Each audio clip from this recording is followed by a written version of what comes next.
One day they will keep our buildings, they will keep our books, they will keep our discoveries, but they will forget our name.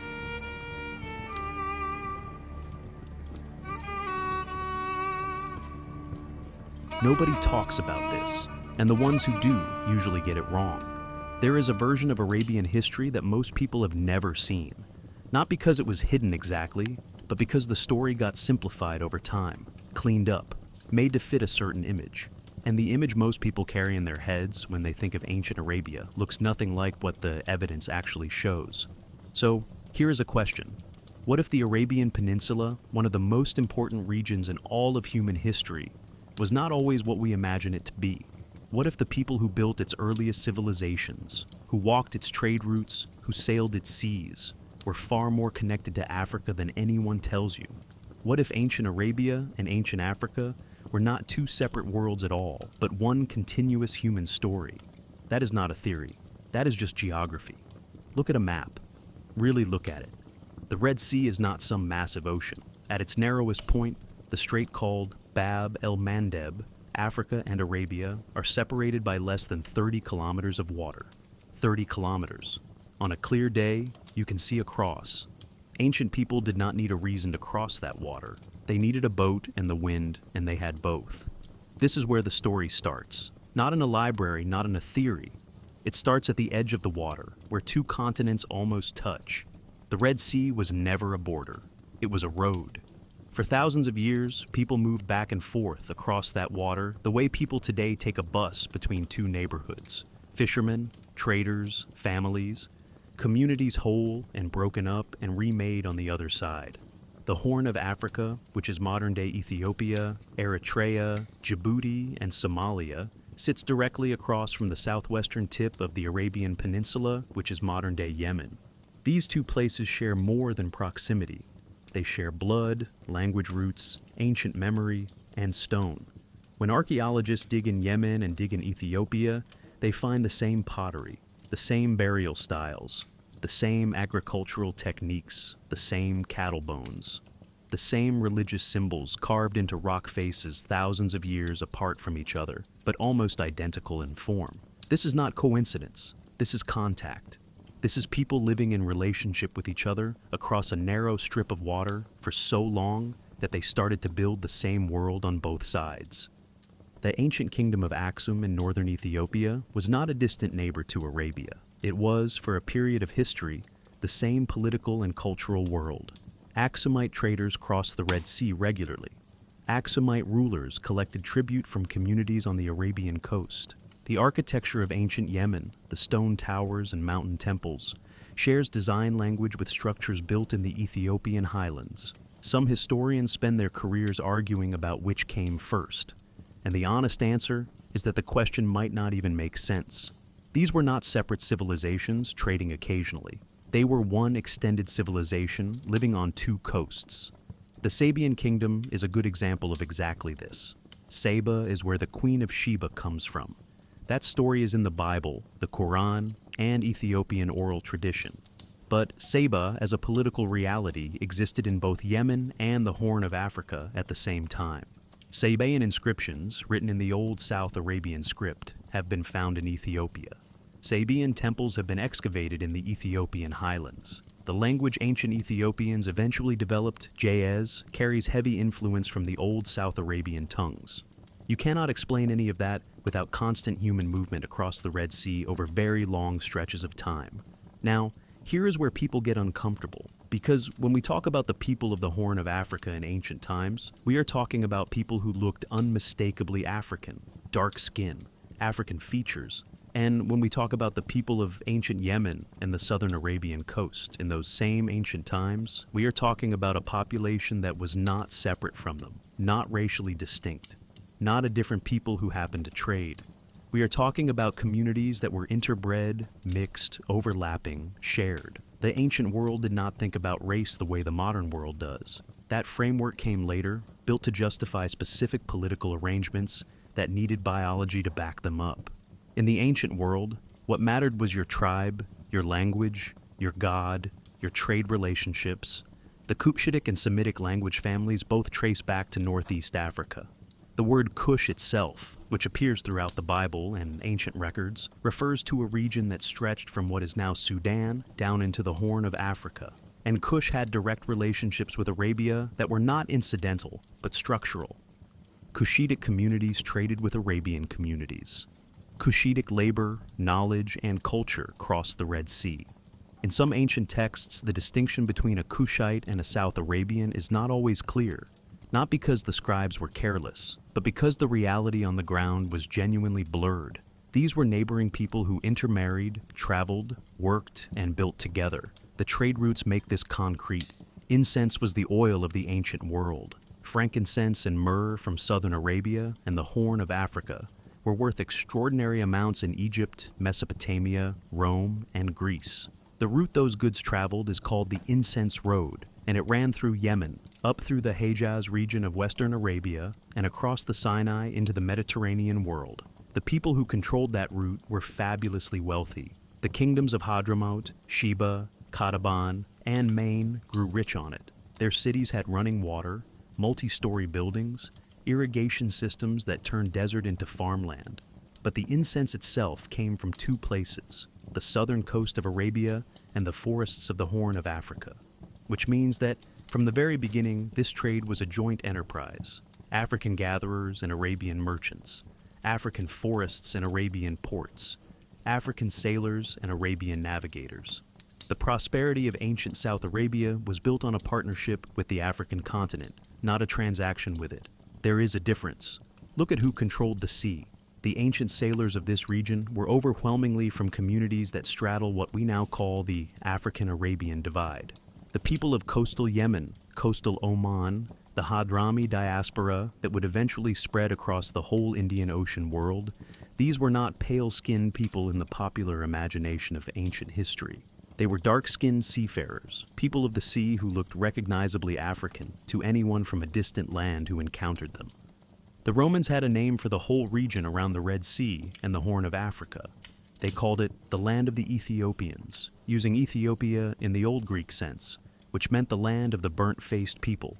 That term was applied to communities on both the African and the Arabian sides of the Red Sea. Because to a Roman observer sailing that coast, the people on both shores looked similar. Same complexion, same general culture, same economy, same world. This is not a small footnote. This is the foundation. There is a figure in Islamic tradition that most people know, but few people think carefully about. Bilal ibn Rabah, the first person to give the call to prayer in Islam. He was enslaved before his liberation by Abu Bakr. He was a companion of the Prophet, one of the most honored people in the early Muslim community. And Bilal was black. His father was from the Arabian Peninsula. His mother was African, a woman from Abyssinia, which is Ethiopia. His existence was not unusual. He was not exotic. He was a reflection of the Arabian Peninsula's actual demographic reality in the 7th century CE. The early Muslim community in Mecca and Medina included people we would today describe as Black African, not as outsiders or slaves primarily, though slavery existed and was a horror, but as members of Arab tribes, as people whose grandparents and great-grandparents had been on the peninsula for generations. The Arab genealogical tradition, which was incredibly detailed and obsessively maintained, includes clear records of African ancestry in families that considered themselves fully Arab, black mothers, African grandmothers, mixed lineages that nobody tried to hide because hiding it was not yet a cultural reflex. That cultural reflex came later, and it did not come from within Arabia. It came from empire. When the Umayyad Caliphate expanded and eventually became a massive political structure stretching from Spain to Central Asia, the question of who was at the top of the social hierarchy became politically urgent. The Umayyads were Syrian Arabs, and their empire absorbed huge numbers of non-Arab converts, the Persians, the Byzantines, the Berbers. Managing that complexity required a social hierarchy, and a racial logic crept into the system. Darker skin began to be coded as lower status. The Zanj, which was the Arabic term for East African people, began to appear in texts as a category associated with servitude. This was not ancient Arabian thinking. This was imperial thinking wearing the clothing of tradition. And yet, even through that, the evidence of African-Arabian connection kept leaking out. The Zanj Rebellion, which was one of the largest slave revolts in history, happened in 9th century Iraq. The rebels were East African laborers who had been brought to drain the salt marshes of the Tigris-Euphrates Delta. They held out against the Abbasid Caliphate for over a decade. Their leader claimed descent from Ali ibn Abi Talib. Their rebellion shook one of the most powerful empires on earth. These were not peripheral people. They were central to the economy, to the labor force, to the whole structure of what Arabia had become. Let us go back to Yemen specifically, because Yemen is a place that holds this history more honestly than most. Yemen is the southwestern corner of the Arabian Peninsula. It faces the Horn of Africa directly. Its ancient name in Arabic, Al-Yaman, may derive from a root meaning south or right hand, since if you are facing east in Arabia, south is to your right. But it is also a land that was called Felix Arabia by the Romans, Happy Arabia, because it was green and agricultural and wealthy when most of Arabia was dry and sparse. The people of ancient Yemen were not Arab in the way the term is used today.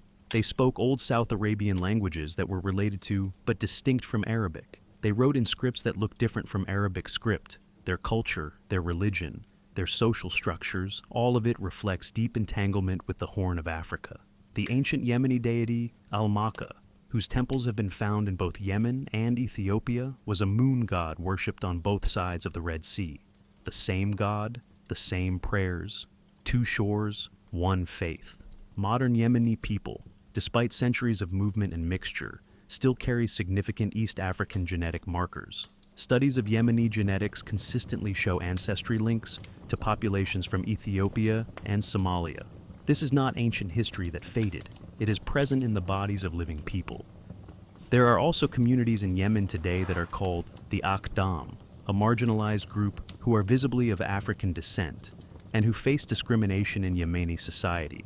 Their presence is sometimes explained as the descendants of ancient African migrants or of enslaved people brought across the Red Sea at various points in history. The truth is probably both and more. They are a visible remnant of a population that was once far more evenly distributed across the social spectrum of ancient Yemen before the hierarchies of empire and religion reassigned people to categories. Oman tells a similar story. The coastal communities of Oman, particularly around Muscat and the Dhofar region, have always had strong connections to the East African coast. Omani traders and sailors were the dominant force in the Western Indian Ocean for centuries. They colonized the East African coast, built cities in Zanzibar, controlled trade from Mombasa to Mozambique. That relationship was not purely commercial, it was intimate. Omanis married into African families. African women became the mothers of Omani children, who grew up to be sultans and merchants and sailors. The Omani community today has a significant black Arab population, whose ancestry reflects this centuries-long integration. Zanzibar, before the Omani arrival, was not an empty island, but it was the Omani presence that turned it into one of the most culturally complex places on earth. And the result was a Swahili culture that is East African and Arabian at the same time, not in a confused way, but in a deliberate way that tells you what happens when two worlds spend enough time together. They stop being two worlds. The Hadrami diaspora is another thread. The Hadramaut region of eastern Yemen produced one of the most remarkable migrant communities in history. Hadrami Arabs spread across the Indian Ocean world from at least the medieval period onward. They went to India, to Indonesia, to East Africa, to Malaysia. Everywhere they went, they intermarried. In East Africa, Hadrami merchants married into Swahili families, into Somali families, into Comoran families. Their descendants became community leaders, religious scholars, local rulers. Their features, after enough generations, looked East African. Their culture was a blend that does not come apart cleanly. The Hadrami model shows you what ancient Arabia and ancient Africa were doing, long before anyone wrote it down carefully. The Red Sea was a place of constant human circulation, not occasional contact. Now, talk about Kush directly, because Kush does not get enough attention in this conversation. Kush is mentioned over 50 times in the Hebrew Bible. It appears in the Table of Nations in Genesis as a son of Ham, making it one of the foundational peoples in the ancient Near Eastern worldview. Kush is usually identified with what is now Sudan, particularly the ancient kingdoms of Nubia, including Kerma, Napata, and Meroe. but Kush in ancient texts sometimes bleeds into territories further east. There are references to Kush across the Red Sea, to Kushite communities in Arabia, to connections between the Kushite world and the Arabian Peninsula that are not fully mapped but are consistently present. The kingdom of Meroe at its height controlled trade routes that reached into Arabia. Meroitic merchants were not strangers to Arabian ports. The goods that flowed through the Kushite kingdoms, gold, ivory, iron, cattle, exotic animals, ended up in Arabian hands and from there went to the Mediterranean. The Kushites were not distant suppliers. They were active participants in the same commercial and cultural network. There is also the question of the ancient Sabaean presence in Ethiopia, which we touched on earlier, and what it means in reverse. If South Arabian people were in Ethiopia, there were certainly Horn African people in South Arabia. Migration is rarely one-directional. The linguistic evidence backs this up. Ancient Ethiopian and ancient South Arabian languages share a common ancestor, and that ancestor was spoken by people who lived in a region that straddles what we today call the African-Arabian divide. The separation came later. The origin was shared. Now let us be honest about something, because honesty is the whole point. This is not an argument that Arabs were black. That sentence is too simple, and it is also wrong in a way that matters. Arabs today are a diverse group. There are Arab people who are very light-skinned.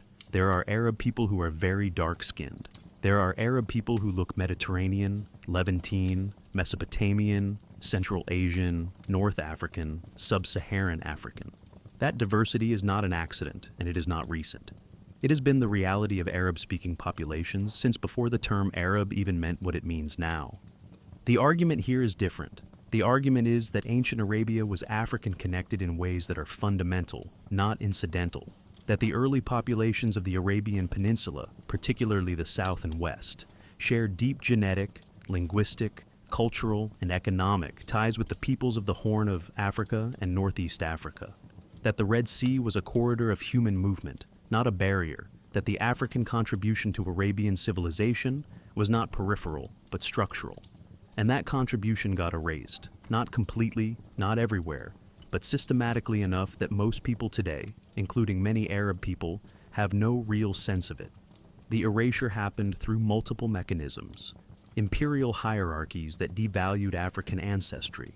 Later, racial ideologies that seeped into historical writing from the colonial period.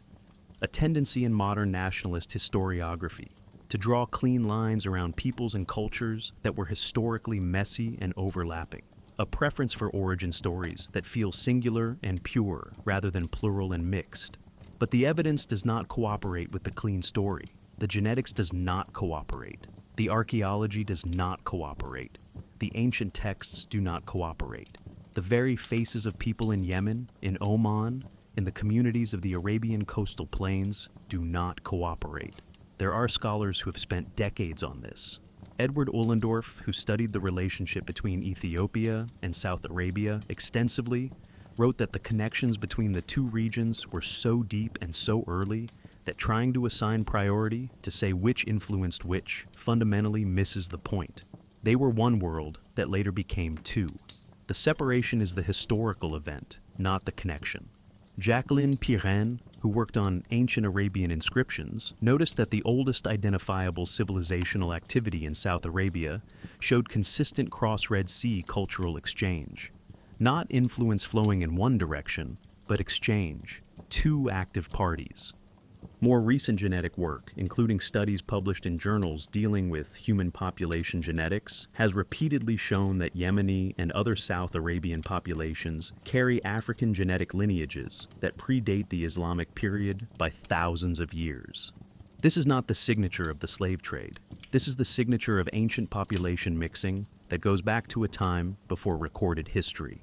Which means the connection between Africa and Arabia is not a medieval story, or an Islamic story, or even an ancient historical story. It is a prehistorical story. It goes back to the earliest modern humans spreading out of Africa and across the world. The people who first walked into the Arabian Peninsula came through the Horn of Africa. They crossed at Bab el-Mandeb, and they carried Africa with them in their bodies and their cultures. Everything that came after, the Sabaean kingdoms, the incense trade, the Red Sea sailors, the Kushite connections, Bilal in Mecca, the Hadrami diaspora, the black Arab communities alive today, all of it is built on that original movement. Africa did not influence Arabia from outside. Africa is the beginning of the Arabian story. That is the thing nobody tells you. The image of Arabia as a place that was always separate from Africa, always distinct, always the other side of a divide, is a modern construction. It was built for modern reasons by people who had modern interests in keeping certain stories apart. But the ancient world did not honor that construction. The ancient world moved freely across the Red Sea, mixed freely, built freely, and did not consider it unusual or exotic that the people on both coasts shared blood and language and God and trade.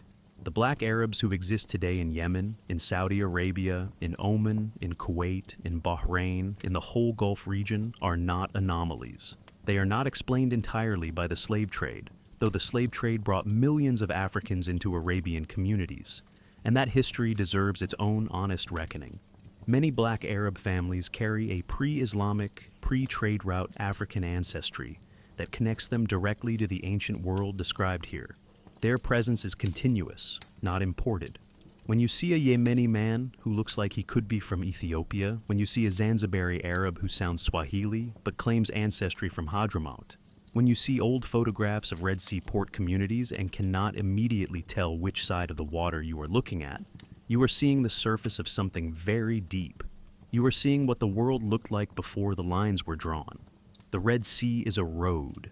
It has always been a road. And the people who built civilization on its shores built it together, from both sides, for thousands of years, before anyone decided the road was supposed to be a wall. That is the history that got buried. And buried things do not disappear. They just wait.